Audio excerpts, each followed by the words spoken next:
Palier fini. Révélation sur les différentes étapes de la marche pour l'installation du peuple Akan en Côte d'Ivoire. Ce livre, fruit de 20 années de recherche, vient d'être présenté par son auteur. Nous en parlerons dans ce journal. Dans ce journal également, lutte contre les changements climatiques. Des chercheurs africains veulent apporter des solutions à ce phénomène à travers les mathématiques. Ils réfléchissent à Yamoussoukro. Enfin, insertion des jeunes diplômés. Plus de 100 étudiants de l'université Alassane Ouattara de Bouaké se familiarisent avec le milieu des entreprises. Ils viennent de visiter le centre de recherche de Africa Wise. Bienvenue dans cette édition direction Yamoussoukro pour suivre la 5e école mathématique africaine à l'Institut national polytechnique Félix Houphouët-Boigny. Thème de la rencontre, modélisation mathématique et changement climatique. Les chercheurs africains réfléchissent à l'application des mathématiques pour apporter des solutions au changement climatique. Le reportage de Kader Sogodogo. Modélisation mathématique et changement climatique. Tel est le thème de la 5e école mathématique africaine EMA de l'Institut national polytechnique Houphouët-Boigny de Yamoussoukro. Un cadre pour contribuer au développement des mathématiques appliquées en changement climatique en Afrique et par les Africains. La majorité des études relatives au climat présentent l'Afrique comme un continent vulnérable et fragile au plan biogéographique avec le réchauffement et la hausse du niveau de la mer, la sécheresse, la désertification et bien d'autres effets. Pour les chercheurs africains, la modélisation mathématique peut être une solution. Le changement climatique étant un fléau qui préoccupe,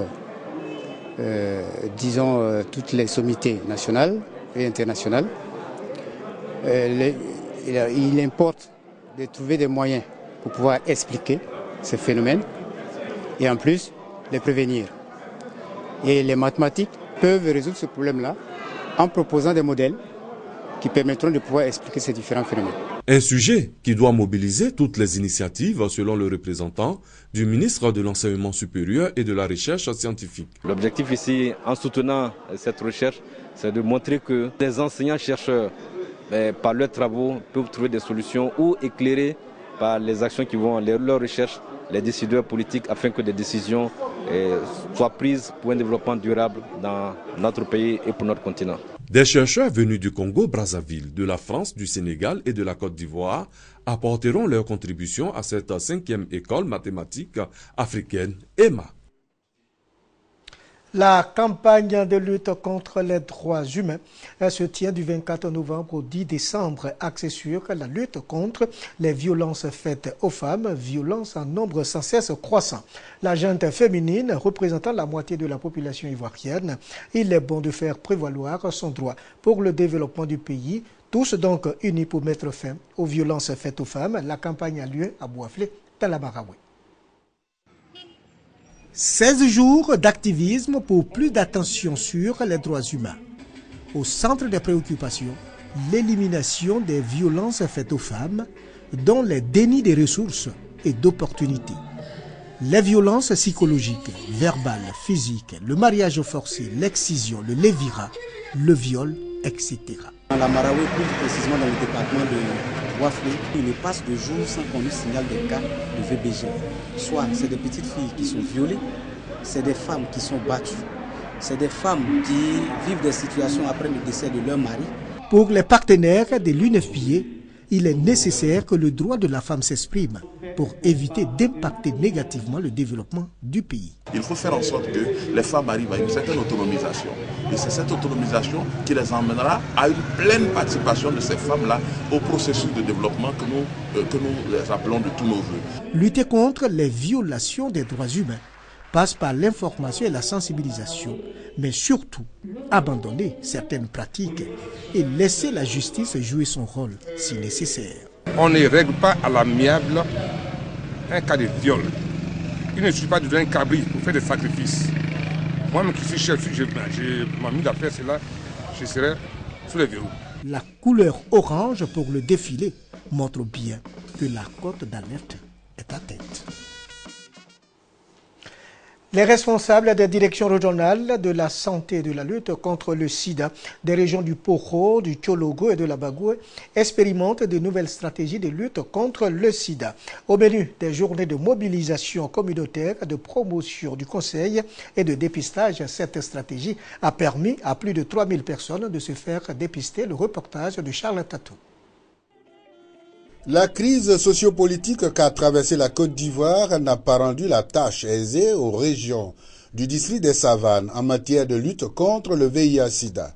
Un nombre important d'enfants abandonnés du fait du VIH enregistré dans la ville de Korogo.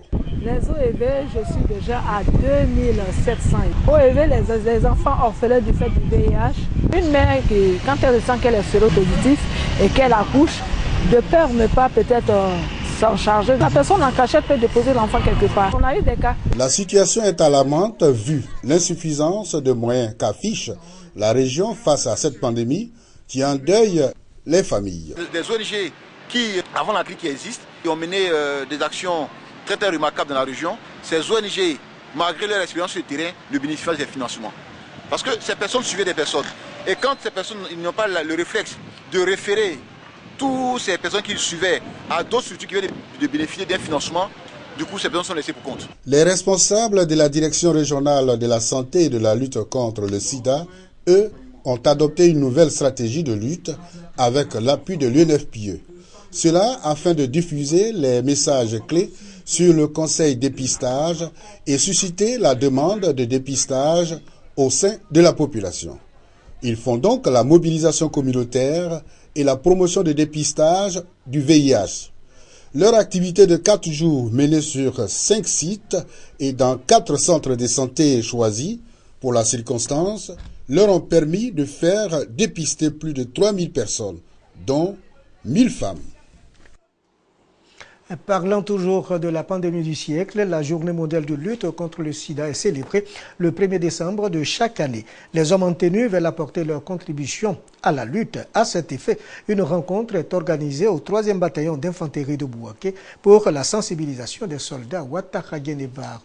Reportage, commentaire, Kader Sorodogo. Les hommes en tenue s'engagent dans la lutte contre le VIH-Sida. Une journée d'information et de sensibilisation a été initiée au profit des gendarmes, militaires et policiers de Bouaké. Une initiative qui vise à réduire le taux d'infection lié au VIH-Sida dans le milieu des personnes en uniforme. À ce jour, nos efforts visent principalement à aboutir à l'éradication de l'épidémie d'ici 2030 avec pour objectif intermédiaire 90-90-90. Le ministère de la Défense a réalisé une enquête sur les connaissances et la séroprévalence du VIH chez les militaires et gendarmes de Côte d'Ivoire. La restitution des résultats de cette enquête aura lieu le 17 décembre prochain à Abidjan. Pour le docteur Yao Mathurin, spécialiste des questions de VIH-Sida, des défis restent à relever. Il est possible de vaincre le VIH. Et si nous arrivons à dépister toutes les personnes séropositives et que nous arrivons à les mettre sous traitement, eh bien, ces personnes-là auront une suppression de leur charge virale. Le sous-préfet central de Bouaké, Djandé Logne, a quant à lui exhorté les frères d'armes à un comportement responsable pour le bien-être de l'État et de leur famille. Des messages de sensibilisation, un test de dépistage et un défilé des corps constitués ont ponctué la journée de lutte contre le VIH-Sida à la 3e région militaire de Bouaké. L'insertion des étudiants dans le tissu économique et social au cœur des préoccupations. 100 étudiants en fin de cycle au centre de recherche d'Africa Rice à Mbé. Il s'agit de connaître la structure pour des possibilités d'emploi. Ouattara Amadou, reportage. Une centaine d'étudiants en Master 2 en fin de formation dans 5 filières à l'université Alassane Ouattara à la découverte de Africa Rice. Ils se sont fait expliquer les différentes activités menées par le Centre du riz pour l'Afrique en Mbé, un site de recherche situé à une vingtaine de kilomètres de Bouaké sur l'axe menant à Katoula. Objectif de cette visite de terrain, s'imprégner des activités de Africa Rice dans l'espoir d'y obtenir un futur emploi. Avec ce qu'on a vu, c'est un grand boulot qui s'abat au niveau de la ville de Bouaké en matière du riz. Parmi nous, des personnes qui ont aujourd'hui pour la première fois pris contact avec les différents spécimens d'Iri en Côte d'Ivoire. Je pense que ça a été très bénéfique pour tout un chacun d'entre nous. Cette initiative des étudiants en Master 2, promotion 2014-2015 de l'Université Alassane Ouattara, épouse pleinement la vision de Africa Wise. Vision centrée sur la collaboration avec d'autres institutions de recherche. La venue de ces étudiants pour se prégner des réalités, pour voir ce que Africa Wise fait, est une bonne initiative pour le partenariat, le renforcement des capacités des universités, des structures nationales. Et ça rentre aussi dans les objectifs et dans les tâches assignées à Africa Wise. Le Centre du riz pour l'Afrique est une organisation panafricaine de recherche œuvrant pour la réduction de la pauvreté et l'atteinte de la sécurité alimentaire. Africa Wise a été créé en 1971 et compte à ce jour 24 États membres. Un peu plus loin de Mbé-Gatiola, le conseil régional du Yambol équipe les villages en infrastructure communautaire de base, les populations des localités de Kabo, Niedieka et de Kafolodougou en sont les bénéficiaires. Hassan Khan, reportage commentaire Kader Sogodogo. Plus de 120 millions de francs CFA investis pour apporter le développement aux populations de la région du Hambol. Cela à travers les récentes réalisations du Conseil régional en matière de construction d'infrastructures de base. Des infrastructures au nombre desquelles la pompe du village de Kabo dans la localité de Niakara. Cette pompe villageoise vient ainsi répondre aux nombreux problèmes d'accès à l'eau potable des habitants de ce village. À Niedieka, les populations ont bénéficié de la réhabilitation du marché et de la sous-préfecture. Le village de Kafodougou a également vu sa voie de 12 km reliant la ville de Dabakala reprofilée. Partout où le président du conseil régional du Hambol, Brahima Traoré, s'est rendu, il a exhorté la population à faire bon usage des infrastructures à leur disposition.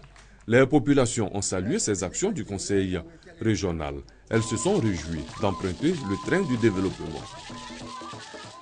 Un mot de culture dans cette édition, après plusieurs controverses sur l'histoire de la migration du peuple baoulé en Côte d'Ivoire, un livre intitulé Yéfini, où l'histoire authentique du peuple baoulé est désormais disponible. Cette œuvre, qui met un point d'honneur sur les différentes étapes de la marche et de l'installation du peuple akan en Côte d'Ivoire, a été officiellement présentée. Au cours d'une conférence, Yao Kwame Ernest, l'auteur de Yéfini, a expliqué la démarche scientifique utilisée pour écrire l'histoire réelle des Baoulés. Le reportage de Soro Corona Blaise Mamadou est commenté par Charles Tatou. Yéfini, l'histoire authentique du royaume baoulé, d'hier à aujourd'hui, une œuvre de 176 pages, retrace l'intérêt de l'immigration du peuple baoulé, du peuple akan en Côte d'Ivoire. 285 ans après la traversée de la Comoué, ce livre d'investigation de Yao Kwame Ernest expose l'histoire des Oyoko, nom initial des Baoulés, de Koumassi au Ghana, à Sakassou en passant par Bétié, Mossou, Tiasalé et Indranois. Après plus de 20 ans de recherche tant au Ghana qu'en Côte d'Ivoire, pour l'auteur, Yéfini vient rétablir une histoire réelle, transformée en légende, avec de nombreuses versions. Ce livre doit instruire le peuple baoulé de l'histoire réelle d'Ablapoku et son peuple. Parce qu'il y a trop de contre-vérités, on veut changer l'histoire pour dire que la reine Poku n'est jamais arrivée ici. Nous voulons établir la vérité historique. Walebo, il faut le savoir, veut dire c'est ici, l'origine est non sous le Walais. Les autorités locales et les 172 chefs de village de Sakassou ont salué la démarche de l'écrivain.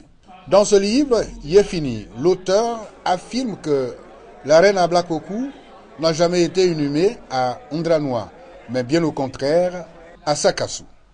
C'est la sœur cadette Abla Kosia, poursuit l'auteur, qui a été enterrée dans le Ndranois. C'est la fin de cette édition réalisée par Chris Larsen. Au revoir et à très bientôt.